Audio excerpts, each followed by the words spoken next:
याददाश्ती के लिए तो रहा है। पूरी हो चाहे जो मजबूरी हो, शिक्षा मित्र एकता जिंदाबाद जिंदाबाद, शिक्षा मित्र एकता जिंदाबाद जिंदाबाद, हमारी मांगे पूरी हो चाहे जो मजबूरी हो, हमारी मांगे पूरी हो चाहे जो मजबूरी हो। इस जाम जुल्म के चक्कर में हमारा नारा है, इस जाम जुल्म के चक्कर में हमारा नारा है, इस जाम जुल्म के चक्कर में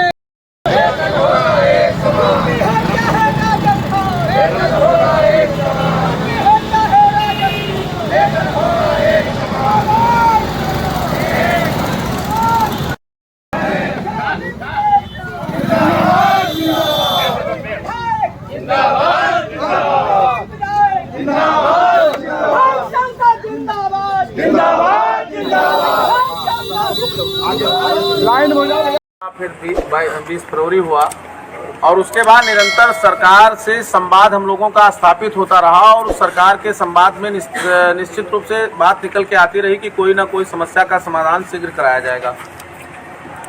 अभी माननीय मंत्री जी से वार्ता हुई थी, उन्होंने हम लोगों को कहा था कि कार्यक्रम देंगे और कार्यक्रम में हम लोग चलेंगे और आपसे बैठ करके बात करेंगे, आपकी बात सुनेंगे, कुछ अपनी बात आपसे कहेंगे। हमारी बात पिछले महीना जब माननीय मंत्री जी से हुई तो उन्होंने कहा कि माननीय मुख्यमंत्री जी ने कहा है कि जब तक हमारा निर्देश नहीं होगा तब तक कार्यक्रम नहीं होगा। तो मैंने उन्होंने मुझे आश्वस्त किया कि कार्यक्रम जब भी होगा आपके साथ होगा, आपके साथ बैठ करके होगा, लेकिन हम लोग पूरा अपना होमवर्क कर लें, उसके बाद कार्यक्रम करेंगे। ये कार्यक्रम तो हमने इसलिए लगाया कि 25 जुलाई 2017 के बाद निरंतर जो अपनी स्थिति है उसमें कितना समस्याग्रस्त हो गए हैं लोग, ये आप सबको पता है। हमारे बीच में 8000 लोग नहीं रहे, अभी गांव में या इलाके में कोई भी घटना होती है तो सरकार के प्रतिनिधि वहां जाते हैं, अपनी संवेदनाएं व्यक्त करते हैं, उनसे बात करते हैं।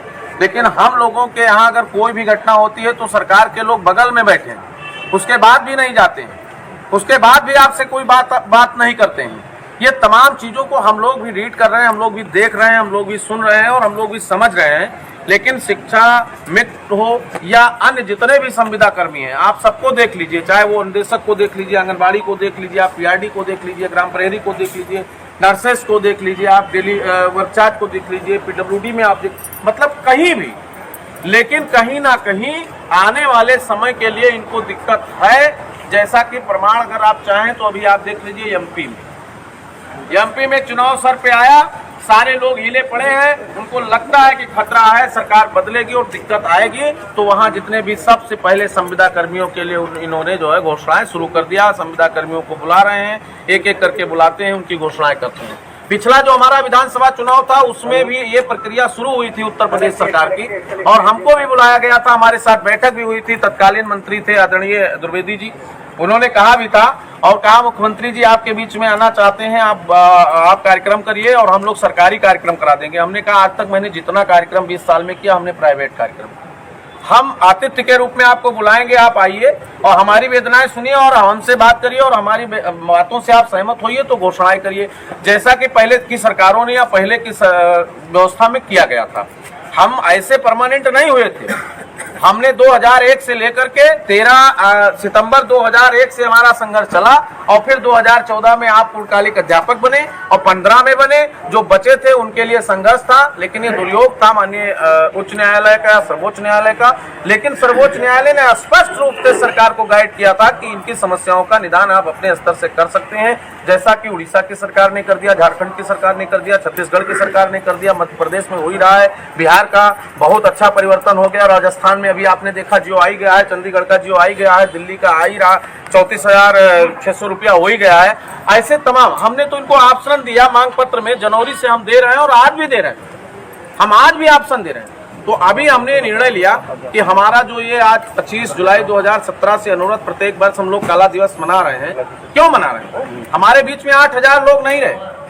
हमसे पहले जो अभी 20,000 अध्यापक विदाउट टेट शामिल हुए थे, उनको आपने 2011 नहीं, 2011 के बाद 2017 में ही जो हमारा जो चयन हुआ है उससे टेट लागू हुआ है। जब से ये लागू हुआ है, आरटी एक्ट लागू हुआ है, उसके पहले 20,000 अध्यापकों की नियुक्ति विदाउट टेट हुई, इसी प्रदेश में सरकार ने किया और उनको आपने नहीं हटाया। 4 जुलाई का आदेश उसी बेंच ने किया कि इनको पूर्णकालिक अध्यापक पूरा वेतन दिया जाए, इनकी समस्याओं का निस्तारण किया जाए और करके अवगत कराया जाए। लेकिन 17 जुलाई का जो आदेश आया, जो हमारा बहस हुआ था और 17 मई को जब समाप्त हुआ था, तो जो रिजर्व किया गया था उसमें लगा था कि पूरी तरह से हम लोग अपनी लड़ाई को जीतेंगे। हम कैसे हारे इस पर हमारा कोई व्यू नहीं है, लेकिन अब हम कैसे जीतेंगे इस पर तो संघर्ष हमें करना ही है। उसी संघर्ष के परिप्रेक्ष्य में फिर अगस्त में हम लोग एक बैठक करेंगे, प्रांतीय बैठक करेंगे, पूरे महीना हम पूरे प्रदेश में भ्रमण करेंगे और सितंबर महीने से आंदोलन के लिए या रैली के लिए या अधिवेशन के लिए सरकार जिस भी स्तर पे हमें हमारे बीच में आएंगे तो उसी रैली में हम अधिवेशन करेंगे। अगर हमारे बीच में नहीं आएंगे तो वो रैली हमारा आंदोलन मान लीजिए, चाहे हमारी अपनी वेदना कहने की का तरीका मान लीजिए, चाहे घेरा डालो डेरा डालो लखनऊ का कार्यक्रम मान लीजिए, ये प्रस्तावित होने जा रहा है और इसमें अब सबको निकलना पड़ेगा। अपने आप को आप ये मान लीजिए कि आप फिर 2001 और 2 में खड़े। अगर 1 और 2 में आप नहीं खड़े हो जाएंगे, 2 से 5 का संघर्ष आप नहीं करेंगे तो आने वाला समय आपके लिए अच्छा नहीं होगा। हम तो ये मानते हैं कि सरकार को जो भी न्याय निर्णय लेना हो ले ले, चाहे वो इस दिशा में ले ले और चाहे उस दिशा में ले ले, चाहे प्लस में ले ले चाहे माइनस में ले ले, लेकिन उनका निर्णय होना चाहिए। अब इस तरह कैसे चलेगा? 10,000 में किसी का परिवार नहीं चल पा रहा है, बच्चों की फीस नहीं चल पा रही है, माँ बाप की दवा नहीं हो पा रही है, लोगों का अपना खर्चा नहीं हो पा रहा है, और आप टाइम टू टाइम काम से जितना काम होगा वो पूरे काम में आप लगाएंगे। या बीएलओ का काम शिक्षामित करेगा, वोटर लिस्ट शिक्षामित बनाएगा, ड्यूटी शिक्षामित करेगा, अतिरिक्त ड्यूटी शिक्षामित करेगा, कोई भी। तो जब हम आपके सारे कार्य सरकार में सहयोग कर रहे हैं तो आपको हमारी सुनना पड़ेगा, इसलिए आने वाले समय में इसकी व्यवस्था बनाई जा रही है। शिवकुमार शुक्ला तुम संघर्ष करो, हम तुम्हारे साथ हैं। शिवकुमार शुक्ला तुम संघर्ष करो, हम तुम्हारे साथ। आज का जो ये कार्यक्रम था ये बहुत ही शांतिपूर्ण ढंग से पूरे प्रदेश में चल रहा है और पूरे प्रदेश का कार्यक्रम इसी स्तर पे जारी किया गया था कि 2 बजे के बाद लोग जाएंगे और श्रद्धांजलि सभा होगी। श्रद्धांजलि सभा के बाद ज्ञापन होगा और ज्ञापन के बाद शांतिपूर्ण ढंग से ये कार्यक्रम संपन्न होगा। ये हमारा कार्यक्रम आज का जो है इस स्तर पे चल रहा है। इसके बाद का कार्यक्रम जो होगा उसकी रूपरेखा भी आपके बीच में प्रस्तुत की जाएगी। सबको हर स्तर पे तैयार होकर के लड़ना पड़ेगा।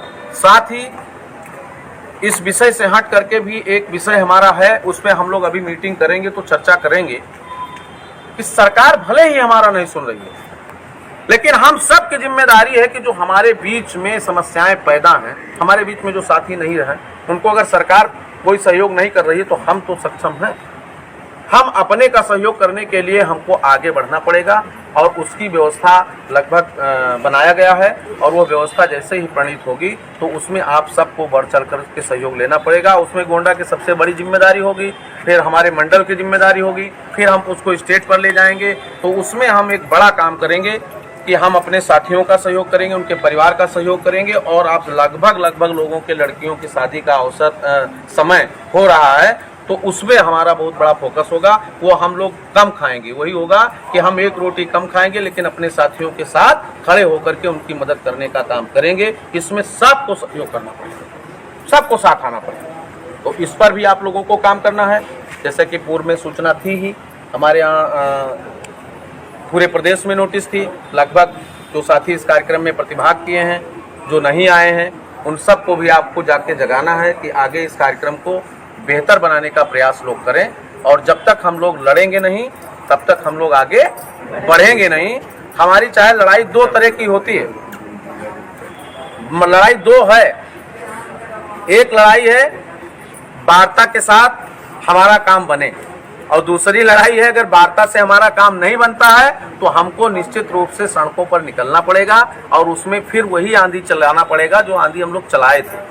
उसमें तमाम लोग, अब इसमें हमारे जब प्रश्न हम लोग ये करते हैं तो कहते हैं अब हम लोग वो दौड़ नहीं रहा, वो ताकत नहीं रही, लेकिन वही ताकत लाना पड़ेगा। उसी संघर्ष में हमको जाना पड़ेगा क्योंकि हमको जो कुछ मिला था वो संघर्ष से मिला था। जो हमारा 14-15 वर्ष का संघर्ष था वो हमारे साथ सफल था और जब आगे हम संघर्ष करेंगे तो निश्चित रूप से हम सफल होंगे। और संघर्ष में कभी कोई अध्यापक और नेता, ये 2 समाज में कभी बूढ़ा नहीं होता। तो इसलिए हम लोग निरंतर संघर्ष करेंगे और ये संघर्ष बहुत लंबा नहीं है। अभी आज ही राज्यपाल हाउस से फोन आया था, हम लोगों ने समय मांगा था तो उन्होंने कहा आपको 7-8 दिन में समय दे दिया जाएगा। हमने कहा ठीक है, 7-8 दिन में समय दे दीजिए।